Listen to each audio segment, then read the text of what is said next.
যে শিক্ষার্থী বন্ধুরা আসসালামু আলাইকুম, তোমরা সবাই কেমন আছো? তোমরা যারা আমার চ্যানেলে নতুন দর্শক হয়েছো তারা সবাই লাইক করো, কমেন্ট করো এবং ভিডিওটি শেয়ার করে দাও এবং আমার চ্যানেলটি সাবস্ক্রাইব করে দাও। দেখো, রুট ওভার থাকলে কীভাবে কাটাকাটি করবে জেনে নাও। বর্গ এর কাটাকাটি, রুট স্কোয়ারকে কীভাবে কাটাকাটি করবে দেখো। রুট স্কোয়ারকে বর্গ করলে হয় √2 গুণন √2। রুটে কাটা যাবেন, 2 থাকবে, অর্থাৎ অ্যান্সার হবে 2। √4 স্কোয়ারকে কীভাবে কাটবা দেখো।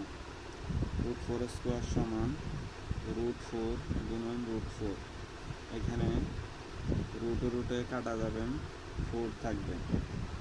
√6